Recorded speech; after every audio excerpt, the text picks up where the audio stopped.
crees que sí la gente sí tenga conscientemente el por qué hace lo que hace? Muchos lo hemos descubierto, muchos no lo hemos descubierto, muchos estamos trabajando en eso, muchos de repente lo teníamos en una etapa de nuestra vida y que creer lo perdimos después. ¿Por qué? Porque dicen que por ahí, atrás de cualquier persona negativa, hay un idealista frustrado. Y es Sí, cierto, o sea, sí, las personas eran así como muy buena vibra, muy positivas, pasan cosas que los frustran, que los aplastan, que les causan mucho dolor en la vida y esas experiencias te marcan y te conviertes en alguien ya después de eso muy amargo, muy hosco, muy agrio, que todo lo ve negativo, ¿no? Pero es por una sombra, es por un aplastón que tuviste en el pasado y no pudiste digerir. Entonces, yo definitivamente no creo que todas las personas tengamos claro nuestro porqué. Lo veo natural, lo veo normal que no lo tengamos claro. Y es algo incluso evolutivo que va cambiando, porque lo vas descubriendo y lo vas mejorando ese descubrimiento conforme vas más avanzando en la vida, ¿no? Entonces, eso es interesante, que en cualquier etapa de la vida que tengamos, ya sea que tengamos 12 años, 14 años, 20 años o 90 años, es importante que nos lo replanteemos. Mientras estemos vivos debemos de replantearnos el por qué estamos aquí y el para qué, no importa la edad. claro. No, y yo creo, o cómo defines tú la diferencia entre que sepas el por qué y no lo sepas. La diferencia estriba principalmente en el asunto de los resultados que uno tiene y de cómo uno se siente. Sinceramente, hay muchos estudios estadísticos y muchas encuestas y muchos estudios que arrojan resultados de que personas que no tienen un porqué para vivir realmente no tienen un sentido de plenitud en su vida. Así es. Pueden sentirse felices, pero con cosas de repente, los dicen los estudios, no lo digo yo, muy banales y superficiales. Ir al antro, salir a echar la copa, cosas como que ir a ver películas, ir al barecito, echarse una cheve, etcétera.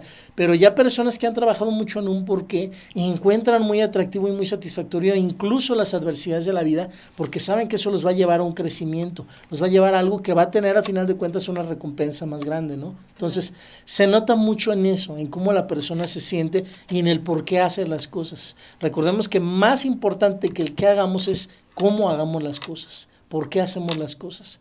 Y eso está detrás de las actividades de cualquier persona y hay que ser observadores entrenados, Luis, eso es muy importante. No juzgar a las personas nada más sin observar a fondo. Realmente ver a fondo qué está haciendo la persona, por qué lo está haciendo, y ahí vamos a darnos cuenta si realmente está trabajando atrás de su porqué o en pos de lograr su porqué, o nada más está así como que para donde caiga, como un barco sin vela, a donde la lleva el destino. Y vemos personas que desafortunadamente tenemos 30, 40, 50 años y así andamos por la vida. Entonces es triste, pero es cierto, ¿no? Bueno, pues sí, efectivamente hay que, siempre lo he mencionado yo en algunos temas, hay que tratar de tener la mayor conciencia de lo que estamos haciendo, ¿no? Y en este Claro. caso, pues, ¿por qué lo estás haciendo? ¿A dónde quieres llegar? Encontrarle un sentido a lo que haces, porque de pronto hacer las cosas por hacerlas, pues obviamente ni las disfrutas, ni hay un punto al que quieras llegar o a donde vas a llegar, y bueno, es como ir caminando a ciegas, ¿no? Claro, y cerrando el tema de la frase de Friedrich Nietzsche, que es de los mejores filósofos que han existido en la historia de la humanidad, el que tiene eso, quien tiene ese porqué, de verdad, puede soportar todos los comos, puede soportar todas las adversidades, teniendo un porqué muy claro, ¿no? Claro. Y bueno, volviendo al tema de lo del Bushido, Ujú. vamos a hablarlo más específicamente qué es. Estamos hablando de un código ético, pero es un código LIS estricto y particular, o sea, no es así como que hoy lo tengo y mañana no. Ajá. Realmente era gente muy, muy apegada a ser estricto y a tener disciplina. Comparamos eso con nuestra vida diaria hoy en día y vamos a ver que las personas que tienen más éxito, ojo, no me refiero a dinero, porque yo siempre que hablo de éxito nunca me refiero a dinero y siempre me gusta aclararlo, porque sí necesitamos poner nuestro granito de arena para realmente aclarar qué significa éxito. Hay un concepto tan erróneo y tan negativo y Sí. tan Pobre. dañino, no, pero aparte de pobre, dañino, Liz, o sea, Ujú. hace tanto daño el conceptualizar el éxito así como lo ponen en las mugrosas novelas, así como que la persona con un cuerpo de cierta manera, con un carro de cierta forma y con una X cantidad de dinero. Y eso yo no digo que sea malo, de hecho es muy bueno y qué bueno quien lo logra y es muy respetable. El problema es no lograr otras cosas, Claro, que eso centrarse en también, eso. exactamente, el chiste es tener un éxito pero integral, que incluya muchas áreas. Entonces, la disciplina es una parte muy importante y los samuráis sí eran muy estrictos. Si nosotros nos volvemos estrictos con nosotros mismos, porque, qué fácil es ser estricto con mi hija, o con mi hijo, o con mi mujer, qué fácil es ser estricto y traerla pero cortita. Pero no, a mí no me diga nada porque yo soy don perfecto. No, yo no necesito consejos. O sea, somos estrictos con todo el mundo menos con nosotros. Y todo lo que queremos nosotros provocar en el mundo, primero lo debemos de provocar en nosotros. Entonces, es un código estricto el Bushido y exige lealtad y honor hasta la muerte. Incluso desde muy pequeños a los japoneses se les hacía que practicaran este Bushido, ¿no? La palabra samurái procede del verbo japonés sabarau, que significaba servir como ayudante.